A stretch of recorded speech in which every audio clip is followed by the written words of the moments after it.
अस्सलाम वालेकुम नाजरीन, मैं हूं सैयद अहमद अली बुखारी। आप देख रहे हैं पाकिस्तान की आवाज़। नाजरीन, जो हमारे साथ मौजूद है वो हम इनसे पूछेंगे कि ये कराची कब आए और क्या क्या परेशानियां और क्या क्या कामयाबियों से ये गुजरे।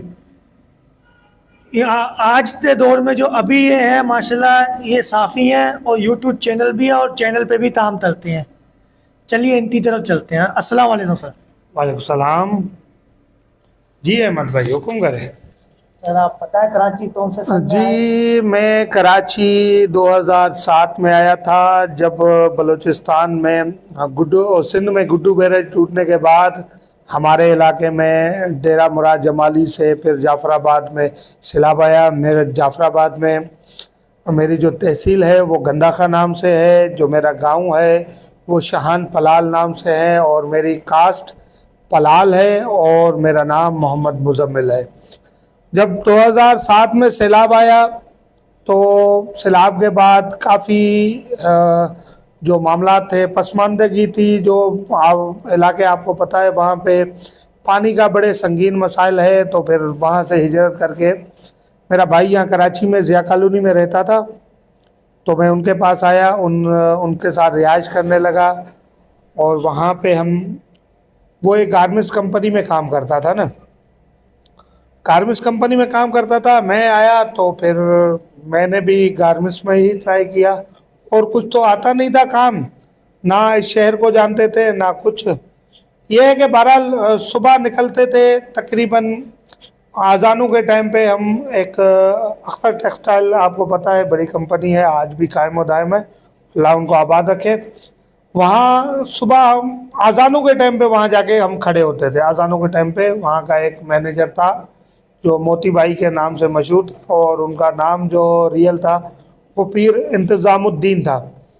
तो हम वहाँ खड़े होते थे, वो अपनी जो उसको समझ आते थे लोग उनको भर्ती कर लेते थे, और जिनको जो नहीं आते थे समझ उनको नहीं करते थे। और बदकिस्मती हमारी है कि हम तकरीबन 2 महीने तक उनको समझ में नहीं आए। सही है ना। 2 महीने तक समझ में नहीं आए तो हम क्या करते थे, जब वो मतलब भर्ती का टाइम ख़त्म हो जाता था तो मैं वापसी जाता था। वापसी आपने अल्लाह वाला टाउन से अगर वापसी आओ तो एक यूनिकॉर्न नाम की कंपनी है, जी जी। जिस पे वो कलमा गेट पे लिखा हुआ है ला इलाहा इल्लल्लाह मोहम्मद और रसूलुल्लाह।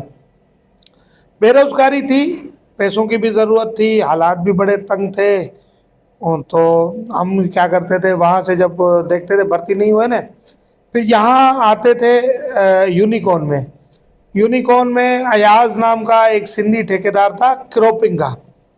आज वो शीर्षन हाई कोर्ट में होता है एज अ राइटर। अल्लाह ने उसको इज्जत दी है, आज भी उनसे मुलाकातें रहती हैं। तो उनके पास आते थे, वहाँ क्रोपिंग करते थे, और वहाँ उस कंपनी में दोपहर का खाना फ्री होता था। 2 रोटी सालन और अच्छी क्वालिटी का खाना, यानी कि मजदूर की लेवल का जैसा हम पैसों का खाते थे तो वो सब फ्री का खाना मिल जाता था। तो बहरहाल यही ज़िंदगी थी। इसी तरह 2 महीने गुजरते रहे, क्वार्टर क्वार्टर से सुबह फजर में उठ के नंबर वहाँ पहुँचना, फिर बीच में ना झूठ क्यों बोले भाई, कभी नमाज पढ़ते थे कभी नहीं पढ़ते थे। बहरहाल उस वक्त अब की वो करें तो उस वक्त थोड़ी ज़्यादा ही पढ़ते थे, ठीक है ना। तो वहाँ एक दिन अल्लाह ने उनको रहम डाला, पीर इंतज़ामुद्दीन और मोती भाई को, तो भर्ती हो गई हमारी। भर्ती हो गई तो हम गारमेंट्स में गए। गारमेंट्स में पहुंचे तो फिर हमें भेजा फिनिशिंग में, लोडिंग डिपार्टमेंट। वहाँ के इंचार्ज थे जिशान भाई, और आज भी अल्लाह उनको इज़्ज़त दे, आज भी हमारे साथ राब्ते में है, मिलते हैं। और उनके भाई हैं इरफान और इमरान भाई, अल्लाह इज़्ज़त दे। इधर ही हम जहाँ अभी बैठे हुए हैं शानदार पाकिस्तान के ऑफिस में, तो यहाँ से अगर हम बाहर निकल के मगरिब की तरफ जाएंगे तो 2 मिनट बाद उनका घर आ जाएगा, ठीक है ना। उनके घर के करीब करीब हमारा ऑफिस है। तो उनके साथ बड़ा अच्छा एक्सपीरियंस रहा, और बड़ा हंसी मजाक, बड़ा सपोर्ट भी किया। तो करनी ये हुई कि कुछ ज़ाती वजूहात की बिना पे मैंने 2 या 3 या 4 महीने काम किया होगा, 4-5 महीने। तो मुझे शहर बड़ा तनहा लगता था, कराची शहर बड़ा तनहा लगता था, तो मैं यहाँ पे वो मज़ा नहीं आता था यार कि अकेले क्या ये ज़िंदगी है यार, इससे अच्छा जाके गांव में यार कुछ कर लेंगे ना, मेहनत मजदूरी। तो बहरहाल मैं वापसी गया, 2007 में ही मैं वापसी हो गया कराची से। कराची को अलविदा इस कमिटमेंट के साथ कह गया। और जब टोल प्लाजा क्रॉस किया तो यूं खिड़की से बाहर मुंह निकाल के गाड़ी की बस के, तो मैंने बोला इंशाल्लाह कराची में वापसी नहीं आऊँगा, ठीक है ना। मैं वापसी चला गया।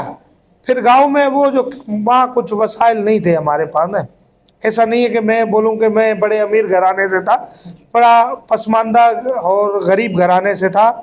अल्लाह का शुक्र था, इज्जतदार तब भी थे, अब भी है। अल्लाह बस ये है कि उस लाइफ से ये वाली लाइफ थोड़ी कदरे माली हालात से बेहतर है, बाकी तो नहीं माली हालात। बहरहाल जो भी है वो उसमें। फिर उसके बाद हमने कराची में जाकर जब गांव गए तो अब क्या करें। अच्छा उस टाइम पे मेरी उम्र भी नहीं थी ना, NIC भी नहीं था। तो जब वापसी गए तो वापसी जाके अब क्या करें, कोई काम तो मिल नहीं रहा। मूंजी कहते हैं ना जिससे चावल निकलता है, उस चावल की मिल थी, वो थी भी मेरे रिश्तेदार की। तो वहाँ मुझे मजदूरी मिली बोरियां उठाने की। वो बड़े बड़े वो मूंजी के ढेर होते हैं ना, उसकी चोटी तक बोरियां ले जानी पड़ती थी, क्योंकि फैलाना तो है नहीं, इतना ज़्यादा माल होता था। बहरहाल वहाँ पे ठेका हिसाब होता था। अब बोरी वाइज पता नहीं 2 रुपये मिलते थे या 2.5 रुपये मिलते थे। 8-10 मजदूर हम बोरियां उठाते थे। फिर शाम में जितने पैसे इकट्ठे होते थे, मतलब जितनी बोरियां जाती थी, वो गिनने वाला मुंशी होता था, वो गिनता रहता था कि भाई इतनी बोरियां उठी हैं टोटल, ऐसा नहीं किसने कितनी उठाई है, टोटल इतनी उठी है। फिर शाम को सब इकट्ठे होते थे। हाँ भाई, कभी 500-500 आ जाता था, कभी 300-300, कभी 200, कभी 1000 भी आ जाता था उस टाइम में। तो बड़ी खुशी होती थी। वहाँ से निकलते थे थके हारे, और शहर गांव से ना बागटेल नाम का छोटा सा शहर आता था, 30-35 दुकानों का शहर, जो देहात के शहर होते हैं। वहाँ से हम पापे छापे ये चीज़ें लेते थे और जाते थे वालदा के पास। वालदा अल्लाह ने ज़िंदगी दी है, हयात है। वालिद साहब तो बचपन में इंतकाल हो गए थे। तो वो जाते थे, माँ के हाथ पे पैसे रखते थे और वो सामान रखते थे जो रास्ते से ले जाते थे। सुबह नाश्ते में खाना होता था हमारे यहाँ भाइयों ने। तो बहरहाल इस तरह ज़िंदगी कटती रही। करते करते 2010 आ गया। 2010 में फिर अल्लाह की कुदरत, फिर सैलाब आ गया। अच्छा मुजम्मिल भाई, फिर तुम कराची कितने साल बाद आए दोबारा? मैं 2010 में वापसी आया हूँ।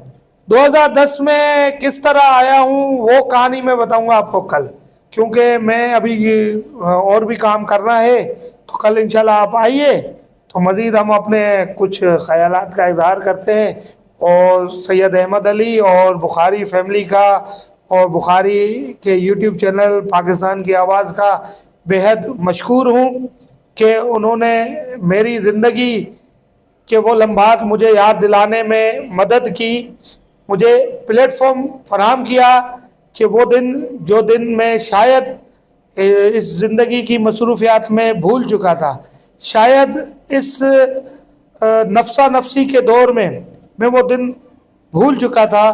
तो मैं बेहद आपका शुक्रगुजार हूँ कि आपने मुझे इतनी इज्जत बख्शी कि आप मेरे पास चल के आए और आपने मुझसे पूछा कि आपकी ज़िंदगी कैसे गुजरी। ज़िंदगी तो अच्छी गुजरी, कहीं दुख तकलीफ़ हर इंसान की ज़िंदगी का हिस्सा है। इसी तरह मेरी ज़िंदगी का भी हिस्सा है, दुख भी है, तकलीफ़ भी है।